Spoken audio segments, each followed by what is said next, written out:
Müharibənin uduz olmasının bircə səbəbi oldu. Ən əsas səbəb. Müharibənin uduz olmasının ən əsas səbəbi nədir? Səbəblər çoxdur, 5-6 səbəb sayacağım. Ən əsas səbəbi. 1. 5-10-15 il bundan qabağa qədər, iqtisadi tənəzzül yaşanmamışa qədər 50 milyon Cənubi Azərbaycanlı nə deyirdi? 40 milyon, 50 milyon. Şimal, Cənub bir olsun, paytaxt Təbriz olsun. Deyirdirəm. Son 10-15 ildə bunu deyən, ortaya çıxardan, belə bir o mitinglər eləyib bu sözü deyən, gördünüzmü? Xeyr. Kürdü qaldırdılar dəfələrlə, Ərəbi qaldırdılar dəfələrlə. Dəyərli vətənlər. Amma 50 milyona qədər Azərbaycanlıları qaldırmadılar, qaldıranmadılar. O 50 milyon Azərbaycan qalxmasa, İran dağılmayacaq. Əvvəllər çox böyük şəkildə qalxırdılar. Amma indi niyə qalxmırlar? Çünki onlar müstəqil olmaq istəmir. Onlar baxır ki, Netanyahunun, Trump'ın öpüb görüşdüyü, kankalıq elədiyi, dəstəklədiyi İlham Əliyev Azərbaycanı.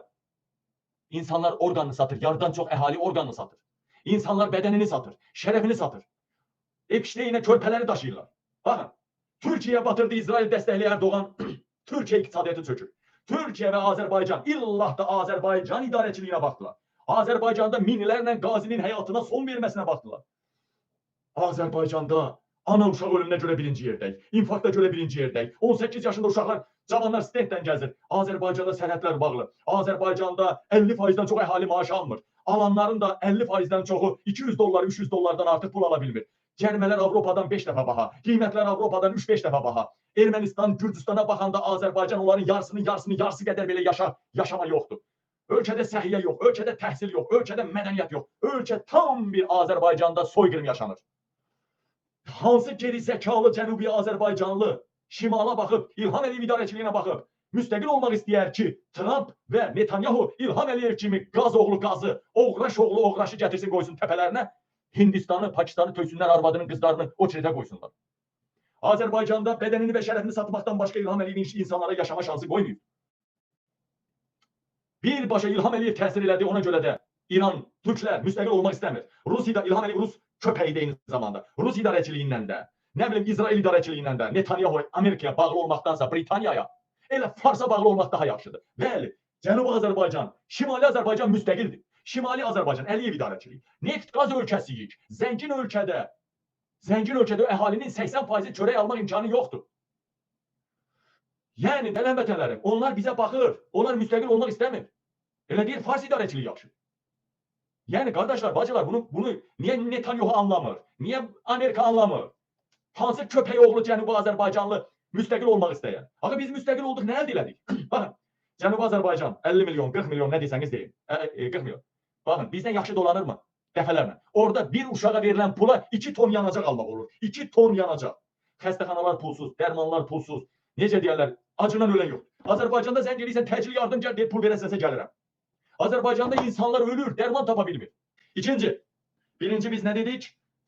İranın dağılmamasına səbəb, İran müstəqil olmaq istəmir. İran, Amerika, Britaniya, Netanyahu hakimiyyətinin dəstəklədiyi İlham Əliyevə baxır. Amerikanın, Britaniyanın dəstəkləyib ora gətirdiyi Erdoğana baxır. Ölkəni batıran bunlara baxırlar. Sanksiyalar altında olan İran, 30 ilə yaxındır sanksiya altında olan İran bizdən yaxşı yaşayır və o boyda Amerikaya, İsrailə diz çöktürdü. Bizdən yaxşı yaşayır.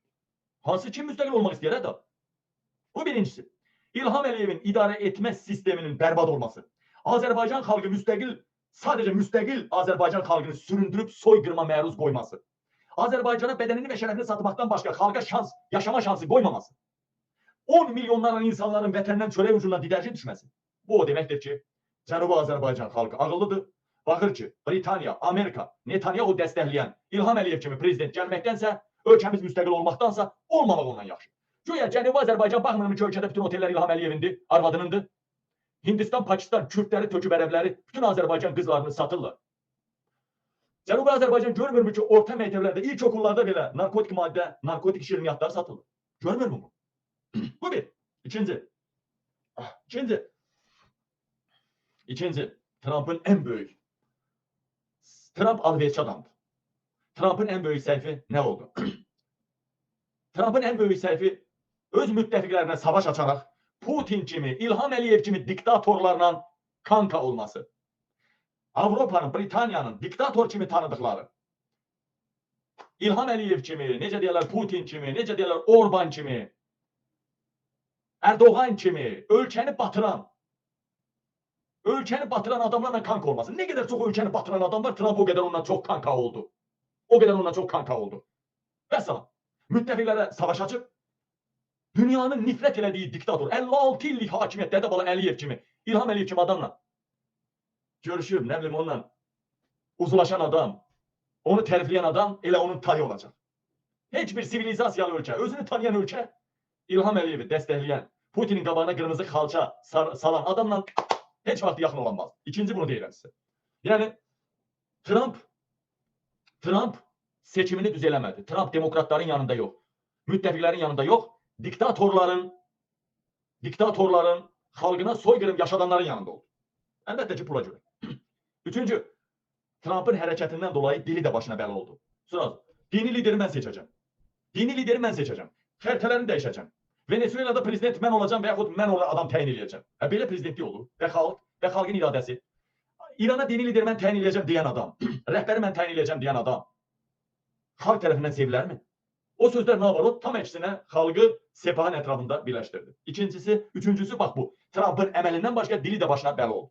Dördüncü, Trump'ın ətrafında bircə dənə əraqçı qədər, Bağır Kalibaf qədər, əraqçı qədər bir dənə dəyərli siyasətçi yoxdur. Sıravi əskəri gətirib müdafiə naziri qoyubdur. Hansısa şovmeni gətirib qoyubdur vitse-prezident. Daha doğrusu köməkçi. Bir dənə İranın siyasətçilərinə bax hələ ölənlərə. Trump'ın bütün ətrafındakıları tərəzinin bir gözünə qoysanız, onların siyasi karyerasını, bir dənə əraqçının çəkisini verənməz. Bir dənə Kalibaf'ın çəkisini verənməz. Pezeşkiyan adını çox çəkmirəm, o nalamıqa vuran adamdır. O hansısa lobi təşkilatları gətirib onu. O İsrail'lə hansısa güclərlə bağlı adam. İndi deyilən məsələ. Trump'ın özü və ətrafı hamısı alverçidir. Müdafiə naziri çıxıb videosu var. Deyir ki, mən ancaq müsəlmanları qıracam. Deyir, biz sünni şiə davası aparmıq. Deyir, müsəlmanların davası. Müsəlmanlar yox olmalı. Belə bir adam müdafiə naziri ola bilərmi? Bir dənə Vance var. Ən hörmətlisidir ki. Harada söhbət edir, mən xristiyanım, mən şərəfli. Bu ayrımçılıq deməkdir. Bunu demək olmaz axı. O vəzifədə olan adam, hələ Amerikanın böyük bir hissəsi müsəlmandır. Bu sözü demək düzgün deyil axı. Yəni Trump'ın ətrafında dəyərli bir siyasətçi olmalı. Bu dördüncü budur. Yəni dahası da ola bilər, hesablasaq dahası da ola bilər, hesablasaq. Ən çətində o dedim, buna aid eləmək olar bu bəndə dilə görə. Bugün dediğinin sabah əksini dedi. Sabah dediğinin bir saat sonra əksini dedi. Əksini dedi. Vəssalam. Trump'ın ən böyük Trump'ın yanlışlarından biri gələn kimi 10 mindən çox polkovnik, general, devlət məmuru, FBI, CIA, hamısını kəşfiyyatçıları attı, tulladı qırağa. Bütün təcrübəli kəşfiyyatçıları hamısını tüpürdü, tulladı qırağa. Ya sən bu qədər ordunun, FBI'nin bütün kəşfiyyatçılarını tökürsən qırağa, xüsusi xidmət orqanlarının minlərlə işçilərini tökdün qırağa, hamısı rütbəli, vəzifəli. Bunların axı içindən qarşı tərəfə satılanlar olacaq. Çox yanlışa yol verdi Trump. Bu ondan göstərir ki, Trump dəfələrlə biznes karyerası olubdu da. Trump'ın əvvəl nə olubdu? Ev makleri. Trump'ın əvvəli nə olub? Ev makleri. Trump əvvəllər ev makleri olub. Makler. Epstein böyüdə gətirdilər hansısa güclər. 2 dəfə də böyüyən zaman bankrot olubdu. Rusiyanın, Putinin deyirlər, Rusiyanın köməyi ilə bankrotdan çıxıbdı.